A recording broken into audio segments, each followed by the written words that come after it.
Break के बाद अब खबरों में बात करेंगे बिलासपुर की। मुक्तिधाम में अस्थियां चोरी का मामला सामने आया है। सीसीटीवी में कैद हुई है अस्थि चोरी करती हुई महिलाएं। दो महिलाएं अस्थि पात्र ले जाती हुई दिखी। मृतक की पत्नी पर अस्थि चोरी करने का यह आरोप लगा है। परिजनों ने अस्थि चोरी का आरोप लगाया तो परिजनों ने सिविल लाइन थाने में शिकायत दी है। मामले की जांच में वैसे में सिविल थाना पुलिस जुट गई है। जो सीसीटीवी सामने आया है उसके आधार पर महिलाओं की पहचान की जा रही है और फिलहाल जांच की जा रही है। पैसा, सामान, जेवरात आदि की चोरी तो आपने सुनी होगी, लेकिन क्या आपने मानव अस्थियों की चोरी सुनी है? नहीं। तो मैं आपको बताता हूं कि कल मंगलवार एक परिवार जो है वह खाली अस्थि कलश के साथ सिविल लाइन थाने पहुंचता है, जहां वे शिकायत दर्ज कराते हैं कि उनके पिता की जो अस्थि है, उसके परिवारजन की जो एक अस्थि है, वो किसी महिलाओं के द्वारा जो है वो चुरा लिया गया है। सीसीटीवी फुटेज देखने पर साफ रूप से, स्पष्ट रूप से जो है वो पता चलता है कि दो महिलाएं जो है वह शमशान घाट में आती हैं और उसके बगल में बैठ करके अस्थियों को चुन करके वहां से सारी अस्थियां एक थैले में भर के ले जाती हैं। अब इसके बाद जो है पूरे शहर में, बिलासपुर शहर में जो है वो हड़कंप का माहौल हो गया, क्योंकि ऐसा कभी अजीबोगरीब जो मामला कभी सामने नहीं आया था। अब पुलिस इसकी जांच कर रही है और जांच करने के साथ साथ यह पता लगाने की कोशिश कर रही है कि आखिर वो दो महिलाएं कौन थी। लेकिन मृतक के पुत्र ने जो सनसनीखेज खुलासा किया है, उसके बाद से सभी जो है वो हैरत में है। मृतक के पुत्र का कहना है कि उनकी माँ और उनके पिताजी जो है वो 2 साल पूर्व अलग हो गए थे।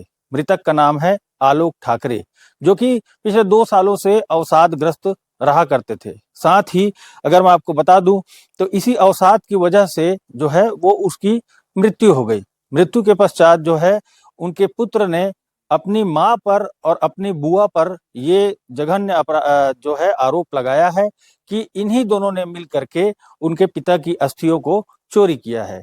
अब इसके बाद देखने वाली बात यह होगी कि क्या पुलिस जो है वह अस्थियों के को जल्दी खोज करके उसका पतासाजी कर सकती है, या फिर ये परिवार जो है वो ऐसा ही भटकता रहेगा।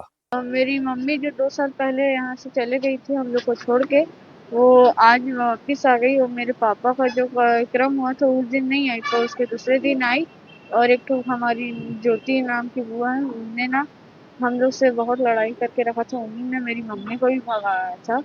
और जिस दिन हम लोग पापा का अस्थि विसर्जन करने के लिए अस्थि लेने गए मरघट, तो उस दिन ना वहाँ से उन लोग अस्थि लेके भाग गए थे। भारती नगर का एक निवासी है जो आलोक ठाकरे है, जिसकी कुछ दिन पहले उसकी डेथ हो गई थी। उसकी पत्नी बाहर रहती थी। वो उस दिन डेथ हुए दिन उसका वो आई थी, तो उसमें जो आलोक ठाकरे के जो बच्चे हैं, जो नाबालिग हैं, 2 बच्चे हैं और इसकी पत्नी, उसमें अस्थि विसर्जन की बात को लेकर विवाद हुआ था, जिसमें अस्थि विसर्जन के लेकर बात को लेकर जो आलोक ठाकरे का जो बच्चा है, जो नाबालिग है, उन्होंने एक आवेदन दिया गया है। और जो उसकी माँ है, मतलब आलोक ठाकरे की पत्नी, उनके द्वारा भी एक आवेदन दिया गया है कि मैं बच्चों को साथ ले जाना चाहती हूँ करके। उसमें दोनों की आवेदन की जांच की जा रही है।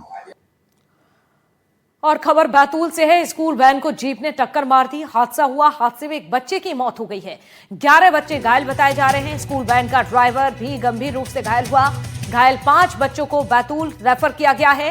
हादसे के बाद जीप ड्राइवर मौके से ही भाग गया। भैंसदेही थाना क्षेत्र के बड़ी पूर्णा का यह पूरा मामला है।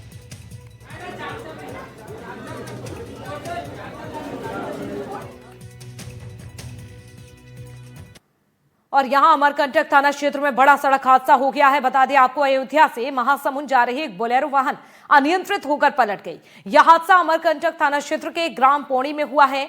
वाहन में कुल 9 लोग सवार थे। अभी माना जा रहा है कि लंबे समय तक वाहन चलाने के कारण चालक को नींद आ गई होगी, झपकी लग गई होगी। इसी की वजह से यह हादसा हुआ, जिससे वाहन नियंत्रण खो बैठा और दुर्घटना हो गई। हादसे के बाद मौके पर अफरा तफरी मच गई थी। पुलिस मौके पर पहुंचकर अब मामले की जांच में जुट गई है। अब मैं मेरे साइड से जा रहा हूँ, स्कूल के बच्चे लेके जा रहा था। एकदम से वो, मतलब एक गाड़ी को ओवरटेक किया उनने रॉन्ग साइड से, मतलब मेरे साइड में आया हूँ। अब मैंने रोकी गाड़ी। अब मैं रोकता जब तक के, तो उनने आके गाड़ी को ठोक दिया। कितने बच्चे बैठे थे? मेरे गाड़ी में 15 बच्चे थे। अच्छा, आप सुबह जस्ट लगभग 9:30 के समथिंग फोन आया कि भाई स्कूल वैन का एक्सीडेंट हो गया है। तो हम लोग भागा दौड़ी में हॉस्पिटल पहुंचे तो वहां देखा कि भाई सभी बच्चे, किसी का पैर टूटा हुआ है, किसी को कुछ हुआ है, किसी का कुछ, और एक बच्ची मतलब एक्सपायर हो चुकी है। तो इस प्रकार से हम लोगों ने देखा और अभी स्कूल के वहाँ गवर्नमेंट हॉस्पिटल के माध्यम से भी बैतूल जिला हॉस्पिटल में रेफर किया गया। कुछ बच्चे घायल थे। जो वहाँ से जानकारी प्राप्त हुई है उसके अनुसार 13 से 14 बच्चे उसमें शामिल थे और वहाँ से लगभग 7 से 8 बच्चों को रेफर किया गया था जिला अस्पताल बैतूल में। अभी की स्थिति के अनुसार 7 बच्चे यहाँ पर एम्बुलेंस के माध्यम से आ गए हैं। एक बच्चे की डेथ हुई है। ऐसी जानकारी प्राप्त हो रही है, उसकी वास्तविक सूचना जो है वहीं से बैतूल से प्राप्त होगी। जो बच्चे यहाँ पे आए 7 बच्चे, उनका प्राथमिक उपचार जो है जिला चिकित्सालय के चिकित्सा दल के द्वारा जारी है। कोई भी, और उसमें एक ड्राइवर भी शामिल है, 7 बच्चे और एक ड्राइवर, और सभी को प्राथमिक उपचार जो है दिया जा रहा है। चलिए आगे बढ़ते हैं, बात करते हैं गरियाबंद की, जहां पर गांजे के साथ 2 तस्कर गिरफ्तार हो चुके हैं। तस्करों से 20 किलो गांजा जब्त कर लिया गया है। गांजे की कीमत करीब 10 लाख रुपए बताई गई है। ऑपरेशन निश्चय के तहत ये पूरी कार्रवाई हुई।